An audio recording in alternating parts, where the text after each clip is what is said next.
Hey everybody, and welcome to the Daily Space Weather. Largest solar flare of the past 24 hours just happened like an hour and a half ago while we were getting ready to do show prep. That's where it came from. This series of active sunspots, we slowed it down for you to 1/3 the normal speed.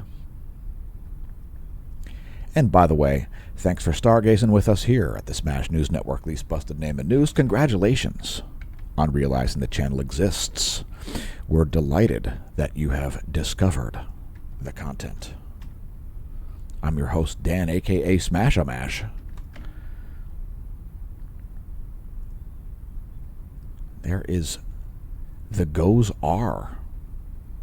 Slowed down imagery there. 10 frames per second. That M-class flare. There's just 94 angstroms by itself. An M-class solar flare happening there. Here is Goes R, 304 angstroms. The extreme ultraviolet emissions of ionized helium. And let's take a moment to check out sunspots. So there is yesterday plus today, SDO continuum there. Now, we have a likely large solar flare situation in the northwestern limb now, as we've got a large series of sunspot groups setting up there. That greatly increases the probability of a large flare in that northwestern limb. Let's switch to the colorized magnetogram here. So a little bit of an uptick from yesterday in a lot of different solar categories, and a downtick in volcanic activity. Let's get to it. Here's your volcano rundown. A lot less volcanoes on the list today than yesterday, starting with Mount Ibu, which is exploding and producing a 7,000-foot plume of volcanic ash over the Indonesian isle of Halmahera. Luatolo also erupting, flight level 070, 7,000-foot ash plume over the Lesser Sunda Islands. Popocatépetl exploding in central Mexico, flight level 230, that's a 23,000-foot ash plume, and a 22,000-foot ash plume over Sabancaya in Peru. Again, slight volcanic downtick since yesterday, and seismic uptick continues. So we did see another 7 magnitude quake. It was a 7.1. And it does appear to be an aftershock. So we're hoping to not see these 7 magnitude quakes showing up as foreshocks for a larger event. That's the largest quake of the past 24. That 7.1 southeast of the Loyalty Islands came in at 1:51 Universal Time this morning on May 20th. Again, that appears to be an aftershock, showing up at a deeper depth, by the way, than the larger quake, the one that caused some minor tsunamis. We covered it in yesterday's video. If you didn't see it, check it out. Let's see what else is going on the list. So we'll report quakes over a 5 magnitude that are not repeated in the same place. So lots of aftershocks there around the Loyalty Islands. We won't cite all of those as there is a large number. We also did see a 5.7 at the Solomon Islands. Oh, I'm sorry, at Somalia. All right. That's not so common. Near the, what is that? The Arab/African plate boundary. 5.7 there at Somalia. Also a 5.0 at Vanuatu. Northwest of those large Loyalty Islands quakes. And you'll continue to see repeated foreshocks there throughout the day, I would suspect, like that 5.1. Looks like things might be calming down here. Again, that 7.1 that came through at 1:51 this morning. There was also a 6.5 aftershock that came through only about 20 minutes later. Also, New Caledonia had a 5.4. Oh, that's practically in the same spot. That's still an aftershock from those Loyalty Islands quakes. So lots of aftershocks occurring there in a very unpopulated portion of the planet. Nobody likely to be feeling those quakes. There was also a 5.0 there very far south on South America, on Argentina. That was at 7:34 this morning on May 20th. And let's get back to space. So here is the GOES-R 195 angstroms wavelength. That is a 24-hour video.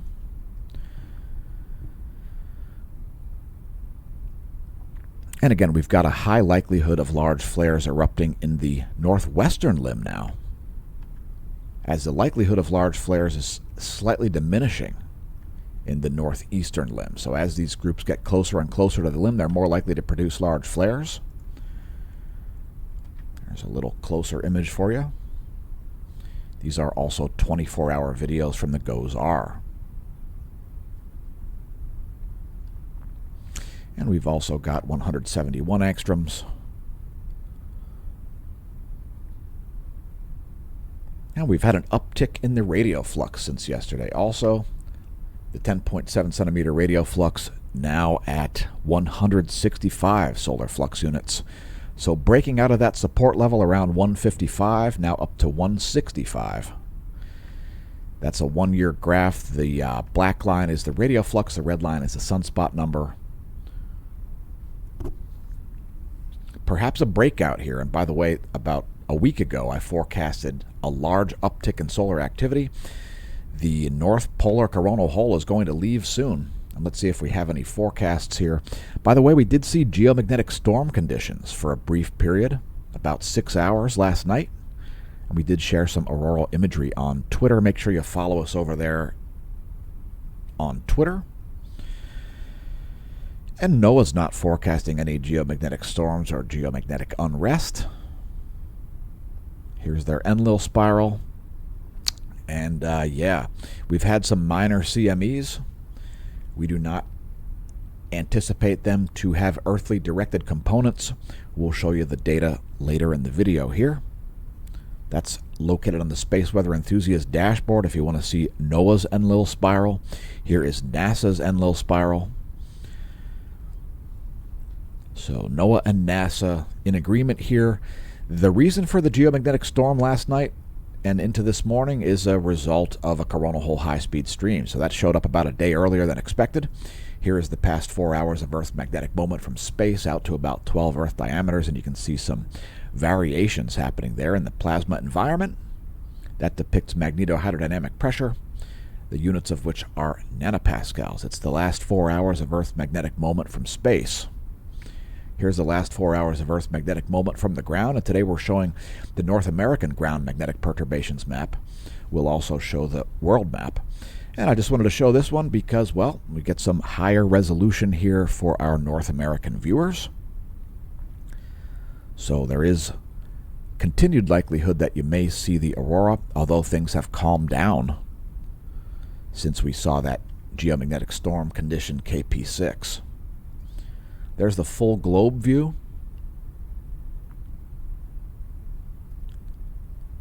And geospace delta B is a reference to changes to Earth's B field. The B field being the field that goes through the magnet, this magnet being planet Earth. There's your KP index, currently at geomagnetic unrest to geomagnetic storm conditions there. KP 4.66 is the current situation. A minor geomagnetic storm. And here's a real-time solar wind, and you can see this very telltale signature of a coronal hole high-speed stream. So you can see right here the density increases to about 30 protons per cubic centimeter. And then over here the density drops and the speed comes up along with a solid signal in the plasma temperature, which is actually sputtering now. So it could be a very short-lived coronal hole high-speed stream. That bottom frame, that's the plasma temperature. Current conditions are about 500 kilometers per second for the solar wind speed. Solar wind density here only 2.5 protons per cubic centimeter. And the cause for the geomagnetic storm conditions were mainly the magnetic field. So we had this strong magnetic field with a strong negative BZ component that has since waned. So the field did get as strong as 21 nanotesla there. And the strongest BZ we had, negative BZ we had, was an 18 nanotesla field with a BZ of negative 17. So that was the cause of the geomagnetic storm conditions. Those negative BZs, they do induce more current into the Earth system, basically pulling material in as opposed to bouncing it off. Here are our GOES magnetometers, and those sawtooth readings you see down there, those are typical of coronal hole high-speed stream impacts. Everything consistent with a coronal hole high-speed stream, and let's take a look at the heliospheric current sheet next. Earth is almost right in the middle of the South Pole oriented current sheet here. There could be some changes happening over here in the east. We do see some variations happening there on our top view ecliptic plane field plot. And frankly, that looks like the degradation of a sunspot over there behind the eastern limb, but we'll have to continue to monitor that in the coming days here. Let's take a look at the line of sight field plot next. No changes expected there, at least in the next 24 hours, for the heliospheric current sheet and its polarity. South Pole current sheet. Here is the line of sight field plot. Again, Earth is almost right in the middle of a South Pole current sheet. Welcome to the South Magnetic Pole of the solar system. Next, coronal holes. So there's our coronal hole line of sight plot. And as forecast, we see these coronal holes getting a little bit more well-defined as they rotate in. This is normal as the corona is bumpy. So this is a 24-hour video here. That is the SDO 211 angstroms wavelength, the best wavelength to show coronal holes. And those ones rotating in are quite well defined. So we can expect ongoing possibilities of geomagnetic unrest and geomagnetic storm conditions. We may see even as high as like a KP7 situation. I suspect the coronal hole high-speed stream that we got that's already waning was from this small, undefined coronal hole system. In the next 24 to 48 hours, we can expect more significant coronal hole high-speed streams. Again, we could see as high as a KP7 as a result of the incoming plasma from these coronal hole systems.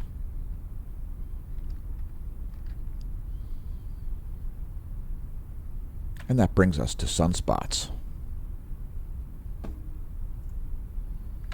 So we do have some more named groups here. Let's see. Sunspot 3313 here, rising behind 3311, just as we forecasted yesterday. So there you go. 3312 got named, 3313 got named, exactly as we predicted in yesterday's video. Once again, the likelihood of large flares is quite high in this group and also in 3311. Those are the most likely places to see large flares, and we will be monitoring that throughout the day today. And let's take one more look at sunspots here. This is yesterday plus today.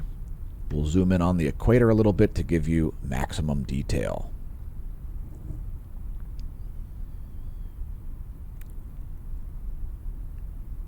So no major changes happening here. Maybe a little bit of umbral growth and consolidation happening with these groups.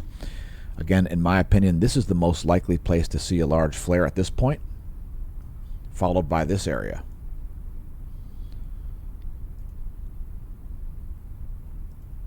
Very large sunspot down there in the southeast. It's not very magnetically complex, though. A great example of how a large sunspot does not necessarily equate to a high likelihood of large flares. We'll get to flares next in energetic particles. No spikes in the proton flux. Things are pretty calm as far as SEPs, solar energetic particle events. And there is your GOES X-ray flux. The flare we started the video out with had a peak flux around 7:30 Universal Time this morning. It was an M6.5. So the largest flare here in quite some time, the largest flare represented on that graph. And let's take a look at some flaring. There's the past 24 hours. That's the GOES R 94 angstroms.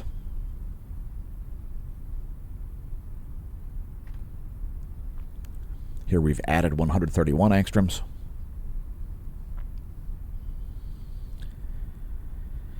And a quick reminder, let me say it again. The likelihood of flares down here is there. There is some magnetic complexity, and you can see some flaring happening down there. That's the southeastern limb. The northwestern limb is now probably the most likely place to see an X-class flare. Our regular viewers would be well aware that large flares are more statistically likely to occur around the limb. And yes, there is a valid physics explanation for this. It could be a little controversial. We won't even cover it, as this is the daily space weather. There is still a high likelihood of solar flares in the northeast as well. Here's the past 24 hours in these highly active sunspots. And those are the most active sunspot groups of the past couple of days. Next, we're going to move on to remind you to look up. And if you'd like to make yourself a star chart, this is skyandtelescope.org's star chart. If you're looking at the post-dusk sky, you might see Venus, the third brightest object. And if you're up before dawn, you might see Jupiter and Mercury rising ahead of the sun there. Saturn high on the ecliptic. And before we do a solar system forecast, please visit our links. You may see a paid promotion indicator on this video. And one of our affiliates/sponsors is Hemp Lucid. So visit that link. Don't forget to enter the promo code SMASHOMASH to save 10% on checkout. Use our link to pick up your mushroom gummies, or your stress stacks, or your immune stacks, or your CBDs, or your body balms. Also, Delta 8's available there, full spectrum CBD edibles, and lots more. So check it out. Links below the video as well as on the homepage at smashomash.com, the official homepage of this channel, the official homepage of the Smash News Network, least busted name in news. You can find links to the Redbubble shop, to the Discord channel. Permanent invite link there on Discord if you want to send us an instant message at any point. Use the Discord channel. Links on the homepage at smashomash.com. Once again, welcome to the Neo-Renaissance. Congratulations on realizing the channel exists. And here comes your solar system forecast. So here's where things are now. I thought yesterday was new moon. Maybe today's new moon. I don't know. Something like that. Anyway, that's where things are now. Let's forecast the 1 week forecast for the solar system. There's where things will be in a week. And if you thought the planets are going to kill you, or that they are controlling the sun, whoops, that's ridiculous. All right, so here are some coronagraphs. As we cover coronal mass ejections daily, it's one of these things that if you're not looking at it, you're not going to see it. That's 92 frames from yesterday. And again, there were some CMEs. We don't anticipate those to have earthly directed components. Here are an additional 38 frames from today. Those CMEs do not appear to contain earth-directed components either. There's Soho Lasco C2 and C3 together. Let's switch to our custom 24-hour coronagraphs. We'll zoom in a little bit closer there. That includes the GOES R 195 angstroms, Soho Lasco C2 and C3. Let's move in one more step here. No halo-like eruptions, although there are significant plasma filaments still on the Earth-facing portion of the solar disk. The likelihood of additional coronal mass ejections remains kind of high. So we'll also show the stereo A coronagraph. Hey, check it out. We got a comet showing up here. You see right in here. There it is. Right down here. Little comet there diving into the sun. Looks like it's breaking up. One of those things that you're just not going to see if you're not looking. Anyway, here's the stereo A coronagraph also. We'll show stereo A plus Soho Lasco C3.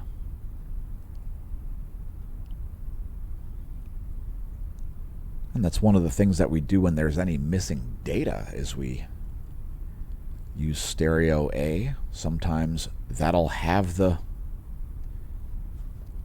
data when the Soho spacecraft lack the data.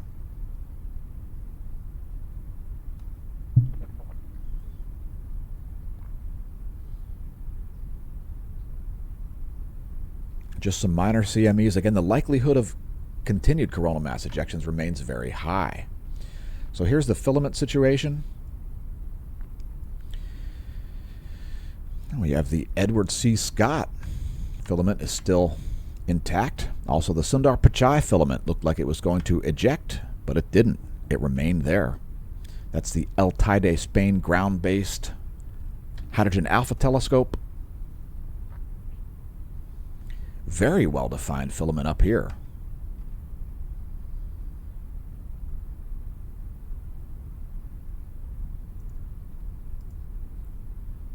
So not nearly as not nearly as many filaments as we had just a couple of days ago,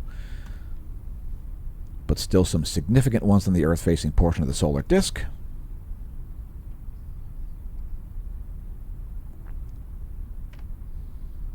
And here are the past couple of hours from the GOES 16 SUVI. And here's the past 24 from the GOES R 284 angstroms wavelength. We don't show it super often on the channel, so today was a good opportunity to do so, as the SDO data is for some reason not showing up in HelioViewer. This is a thing that happens on the regs. This video included data from the SDO and the GOES 16. I'll just say the GOES R. Anyway, again, that's the last couple of hours there. High likelihood of flares in the northwest and high likelihood of flares in the northeast.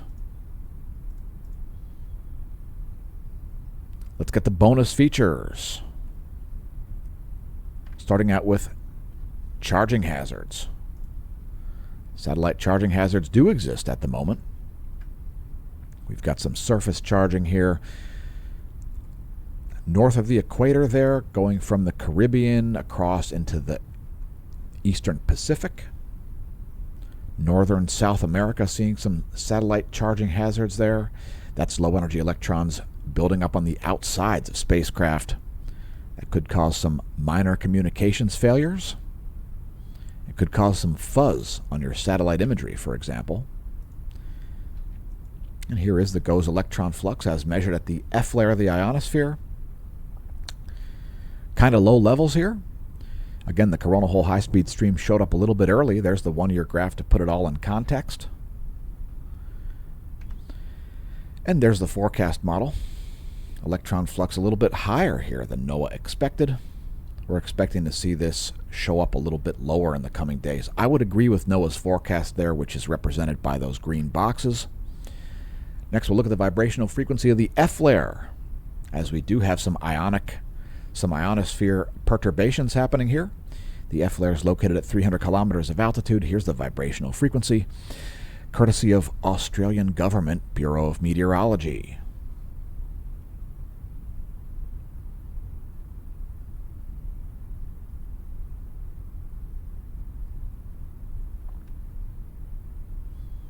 And if that's all Greek to you, don't worry. We'll show you the anomalygram. That'll help clear things up. So here's the anomalygram. That's anomaly in megahertz from a 30-day median. And at the bridge between Earth and space, when you see geomagnetic activity, you can expect the ionosphere to respond accordingly.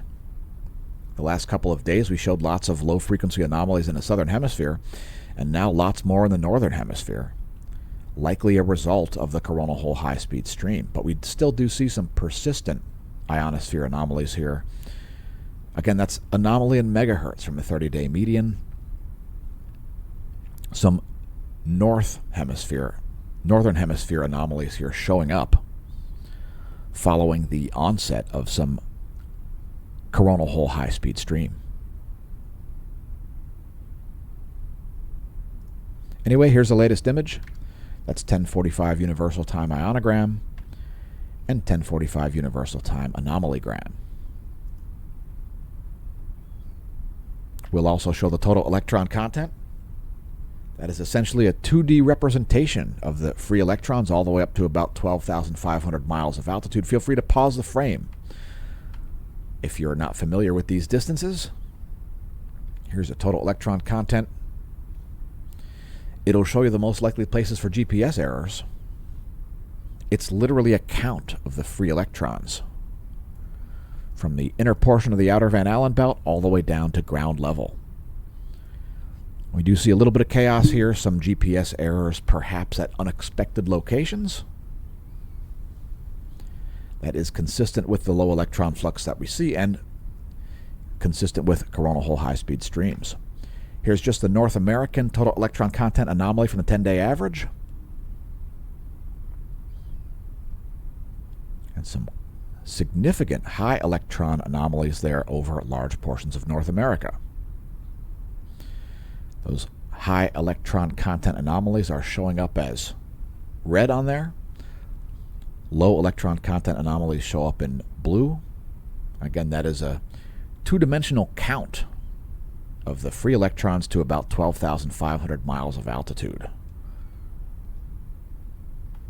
Last but not least, your latest intensitygram and latest colorized magnetogram. There's the rock back. Again, high likelihood of large flares both up here and up here. Less so in this group.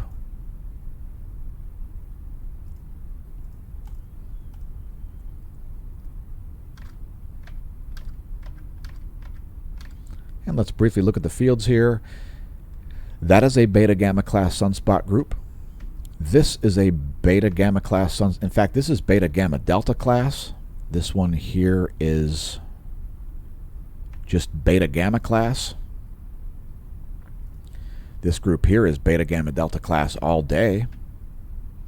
That group there is much less magnetically complex. And those groups are less magnetically complex also. Anyway, there's your rock back. Let's get to meteorology. But first, take a moment to visit the links below the video. If you haven't seen the merch shop, check it out. Today's featured product is all of them. We've put them in order of best selling. And these have varying degrees of seriousness and comedy to them. Today I'm wearing what was our best seller for over a year. Yeah, over a year. And I'll briefly show you it. It's,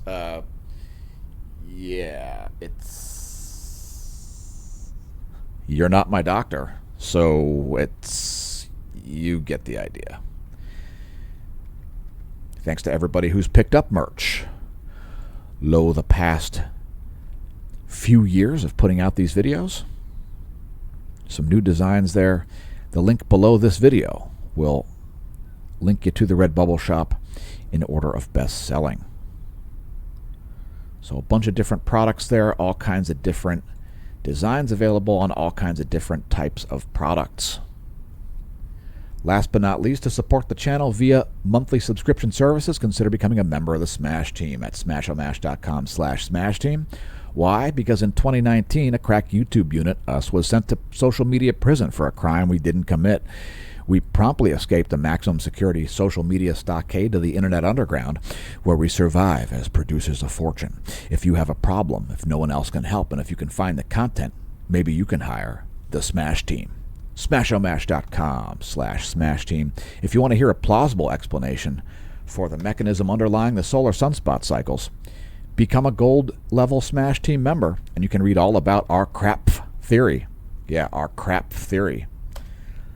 The only plausible theory that we can come up with that drives the solar sunspot cycles is CRAPF, C-R-A-P-F. You can also find a link to the Amazon shop. We just added a bunch of new products yesterday to office furniture and camping supplies.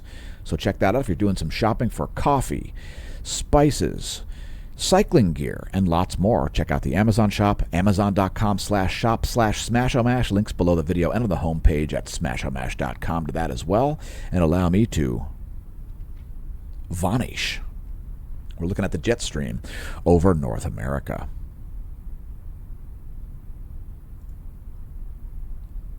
We've graduated to the meteorology segment. We covered space weather in great detail. Now some Earth weather. There are the jet streams of the eastern world, and here are the surface winds. Surface winds of the west, shown here. Jet streams, right there. Jet streams of Europe, Africa, and the Middle East, right there. And surface winds. It's a windy day in much of the Mediterranean. Next, your windy.com map. Yeah, windy.com. They got a great mobile app if you haven't checked it out. Windy.com. The app is free. And we're looking at snow depth here. Why? Because there is a lot of snow despite all the hot air constantly coming out of Colorado. Cosmology nonsense, capital of the U.S. Colorado, yes. Still a lot of snow there. Like Vail still has 40 plus inches.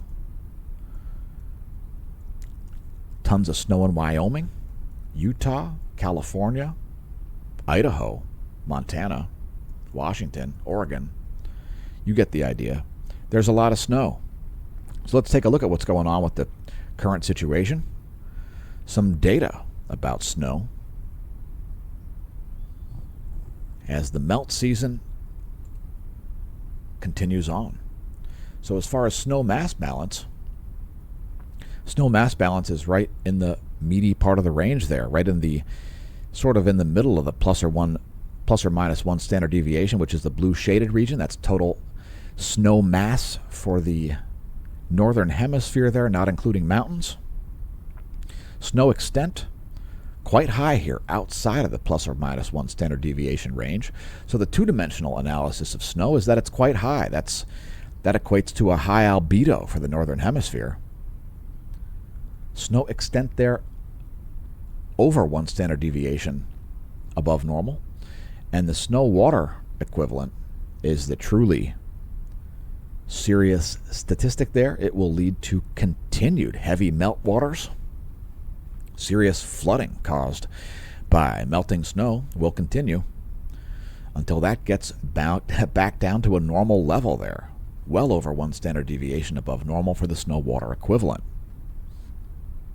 It's a lot of snow, and it's still melting. Next, clouds and fog over the western portion of the planet. There is your shortwave radiation map. It depicts clouds and fog.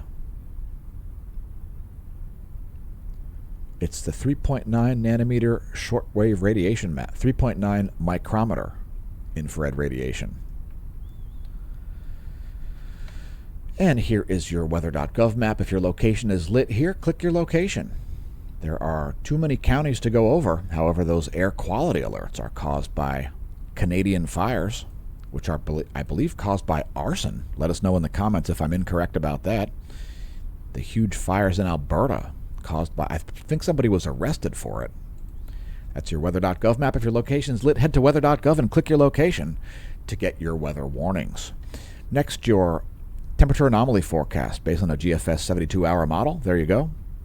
That is your GFS 72-hour temperature anomaly forecast in degrees Celsius. Cold weather continuing for the state of Texas. Some hot weather coming to Montana. Also California and Nevada. We'll also show the 72-hour GFS pressure and precipitation forecast.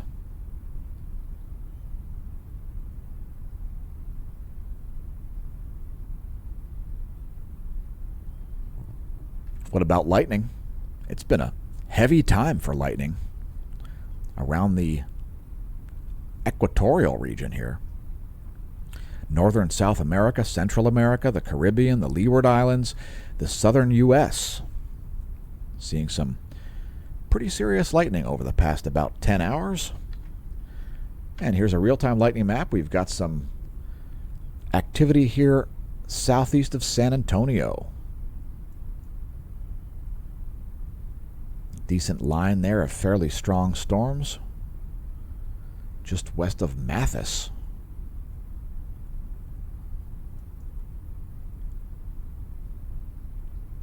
Anyway, there's your full map. Next time you hear thunder, check it out, lightningmaps.org.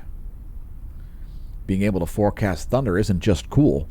It can make you behave like a horror movie villain, or perhaps you'll convince your friends and foes that you're Zeus, or Thor, or something like that.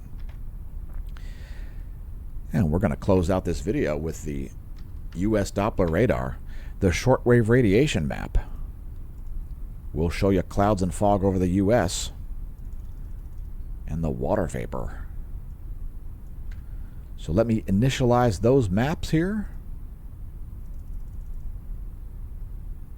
And then we'll close this thing out.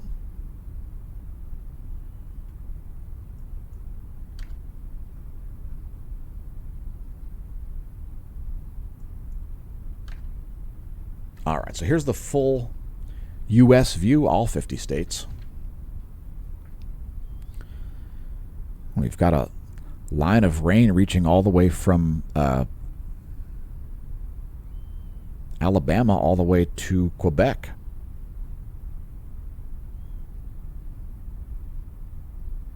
Some precipitation there at both Hawaii and Alaska as well. We'll focus on the lower 48 to close this thing out.